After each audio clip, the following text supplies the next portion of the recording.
Chapter 8. The woods were alive with whispers. Branches creaked in the wind, leaves rustled underfoot, and the faint calls of owls punctuated the silence. Edward Ashford followed Brigid through the dense undergrowth, the darkness swallowing them as they pushed deeper into the forest.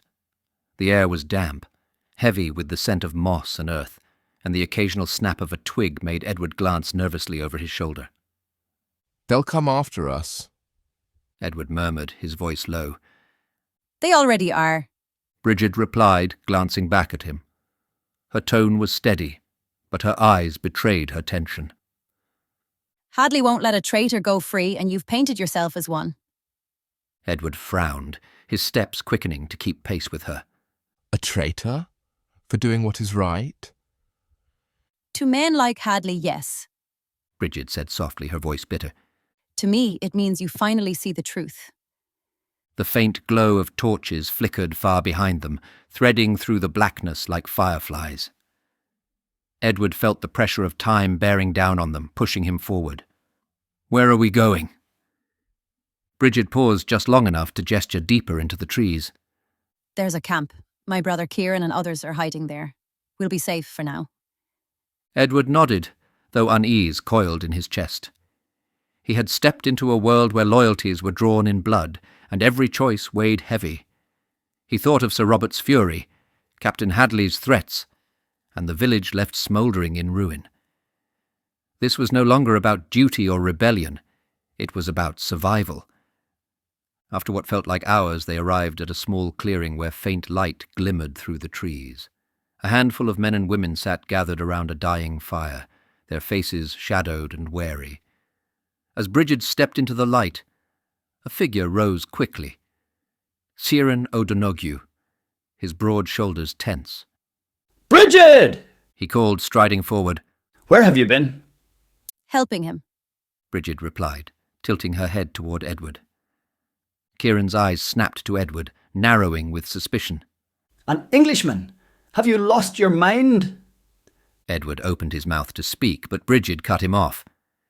"He saved us, Kieran. He stood against Hadley's men, against his own people for ours." Kieran scowled. "That doesn't make him one of us." "It makes him someone who chose." Brigid said firmly, meeting her brother's gaze. "You saw what they did to the village. Edward warned us. Without him, we might not be here now." Kieran looked at Edward for a long moment, his dark eyes searching. "Why?" he asked finally. "Why betray your own?" Edward straightened, his voice calm but resolute. "Because what they did was wrong. Because burning homes and punishing the innocent is not justice. And because I will not stand by and watch." Kieran's lips pressed into a thin line, but he gave a small nod as though satisfied with Edward's answer. "Fine," he said gruffly. "You can stay, for now." The tension in Edward's chest eased slightly, though he could still feel the eyes of the others on him, watchful, uncertain, and cautious. Brigid touched his arm gently, drawing his attention. "Come," she said. "You'll need rest." The camp was crude but functional, a scattering of makeshift tents, a few wooden crates serving as tables, and a small fire at its centre. Brigid guided Edward to a quiet corner where she handed him a thin blanket and a chunk of bread. He took it gratefully, lowering himself onto a fallen log. "You've angered powerful men," Brigid said, sitting across from him. The firelight flickered across her face, softening her sharp edges. "They'll come after you." "I know," Edward replied, breaking the bread in half.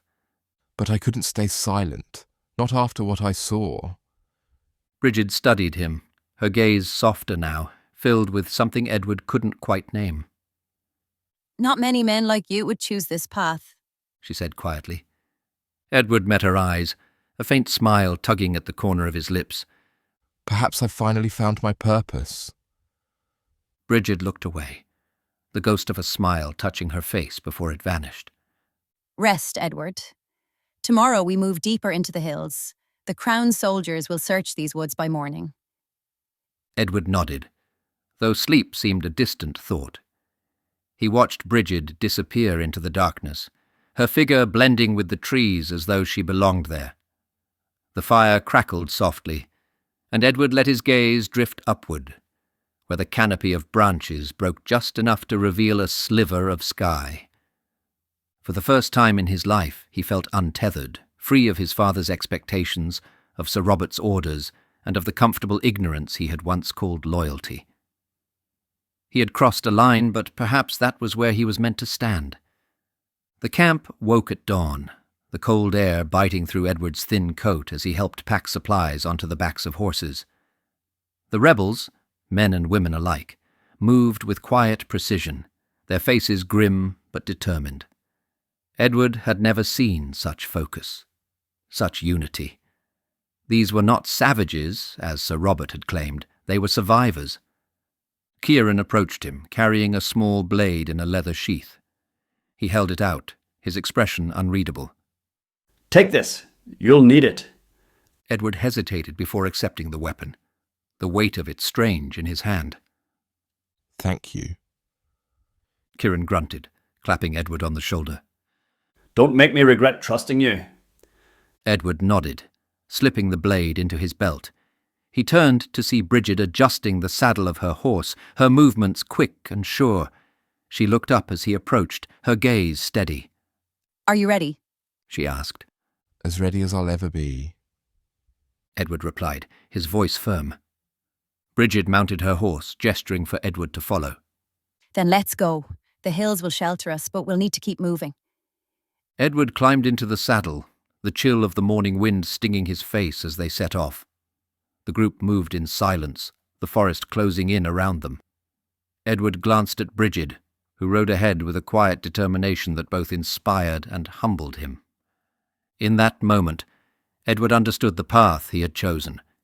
He had joined a fight that was not his own, but it had become his cause all the same. Beside Brigid and her people, he would stand, against the soldiers, against the crown, and against the very men who had once called him their own. For better or worse, Edward Ashford had chosen his side, and there was no turning back.